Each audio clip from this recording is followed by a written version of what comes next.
কালি এটা সুন্দৰ সন্ধিয়া আমি পাৰ কৰিলোঁ। এই পাঁচজন যে দেখিছে আমি ছেইণ্ট মেৰিজৰ এসময়ৰ টিচাৰ আছিলোঁ আৰু ৰঙা পিন্ধি থকা সেই মনালিছা বৰ্তমান কৰি আছে।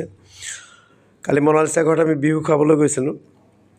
ইমানেই এটা মানে শুভ সন্ধিয়া। এই দিগন্ত, অঞ্জনাৰ হাজবেণ্ড দিগন্তও আছিল টিচাৰ। খুব ভাল লাগিলে মনালিছা ঘৰলৈ গৈ। প্ৰথম কথা হ'ল কি, আপোনালোকক মই এফালৰ পৰা কৈ যাম। মনালিছা ধৰক কেনেকুৱা এজন মানে এটা ব্যক্তিত্ব।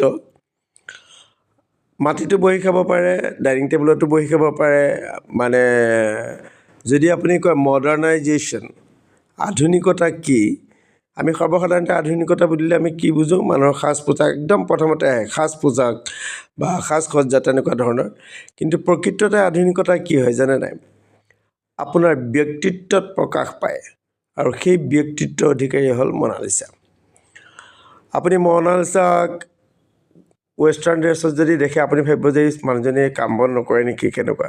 কিন্তু যেতিয়া আপুনি মনালিছা ঘৰলৈ যাব বা মনালিছাক ওচৰৰ পৰা পাব, তেতিয়া গম পাব যে মনালিছা প্ৰকৃততে বৰ্তমান যুগৰ এগৰাকী মানে কি আৰু আদৰ্শৱান মহিলা বুলি ক'ব লাগিব।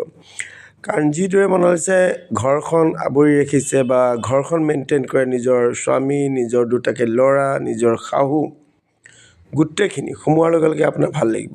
ইমানেই পৰিপাটিকৈ ঘৰটোত থয় আৰু সকলোখিনি কাম তাই নিজে চম্ভালে। ৰাতিপুৱা স্কুল যাব লাগে, তাৰ আগতে ঘৰৰ যিখিনি কাম কৰা সেইখিনি কৰি থৈ যায়। সময়মতে সকলোখিনি তেওঁৰ স্বামী আৰু ল'ৰা দুটাক বা শাহুৱেকক সেইখিনি যোগাৰ ধৰা।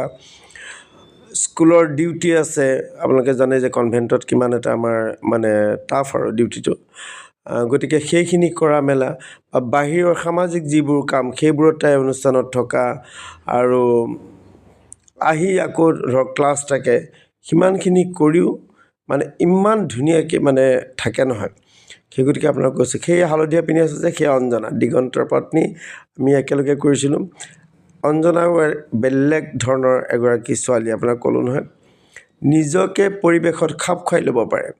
অৰুণাক দেখিলে সেয়া যে কাষত অৰুণা হয়, অৰুণা কছাৰী। মানে আমাৰ সেই যিটো বন্ধুত্ব, বণ্ডিং যিটো, সেইটো এতিয়াও আছে। কেলৈ আমাৰ সকলোবোৰৰ মানে স্বভাৱো প্ৰায় একেই। এই অঞ্জনা দুইজনে হাজবেণ্ড ৱাইফ দুইজনে চাকৰি কৰে, কিন্তু কিমান ধুনীয়াকৈ সংসাৰখন চলাই ৰাখিছে।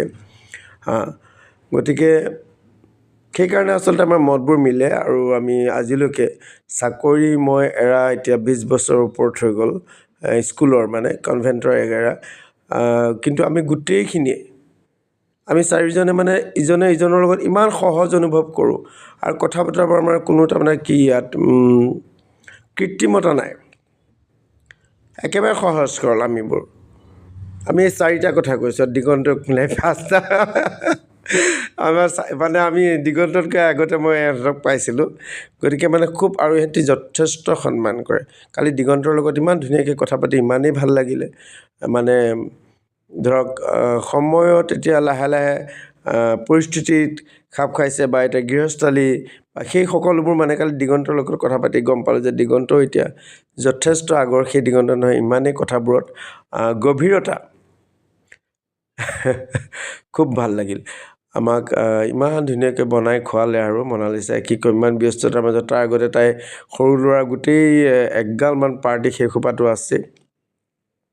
আচলতে নাৰী হ'লে তেনেকুৱা হ'ব লাগে। আৰু সেই গতিকে মনালিছাৰ হাজবেণ্ড বা আমাৰ অঞ্জনাৰ হাজবেণ্ড বা অৰুণাৰ হাজবেণ্ড, তেওঁলোক সন্তোষ তেওঁলোকৰ পত্নীৰ দ্বাৰা। কাৰণ চাকৰি কৰিলেই যে এগৰাকী মহিলাই তেওঁৰ ঘৰখনৰ প্ৰতি দায়িত্ব নাইকিয়া হ'ব।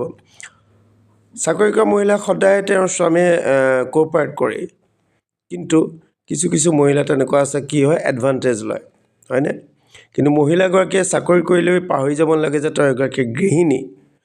আৰু সেই গৃহিণী শব্দটো সদায় স্বামী এজনে এক্সপেক্ট কৰে। তেওঁ পত্নী হিচাপে এগৰাকী গৃহিণীও বিচাৰে, অকল পত্নীয়ে নিবিচাৰে। তেওঁ পত্নীৰ পৰা আলপৈচানটো তেওঁ সদায় বিচাৰে। আৰু ইহঁতি তিনিওগৰাকীয়ে সেইখিনি মানে সুন্দৰভাৱে কৰে। সেই অৰুণাও স্কুলত টিচাৰ কৰে, তাই মানে চৰকাৰী স্কুলত। আৰু অঞ্জনাও ইৰিগেশ্যনত কৰে, দিগন্ত ইৰিগেশ্যনত কৰে। সেয়ে ক'লা যে পিন্ধি আছে অৰুণাৰ হাজবেণ্ড পাপুদা। গতিকে আমাৰ আচলতে সেই গতিকে এতিয়ালৈকে সেই বন্ধুত্বটো আছে। কিবা কিবি হ'লে আমাৰ ইমান সঘনাই ফোন কৰা নহয় বা ইমান কথা পতা নহয়। ফেচবুকত আমি দেখি থাকোঁ বা হোৱাটছএপত মেছেজ দিয়া দি হৈ থাকে, কিন্তু আমাৰ মানে মৰম চেনেহবোৰ এনেকৈ আছে আৰু আশা কৰোঁ ভৱিষ্যতলৈও এনেকৈ থাকিব আৰু বিপদতে লাগে নহয় জানো, বিপদ সম্পদত কালি পাৰ কৰা সেই সুখৰ মুহূৰ্তটো বা সন্ধিয়াটো খুবেই ভাল লাগিল। থেংক ইউ মনালিছা আমাক মতাৰ বাবে।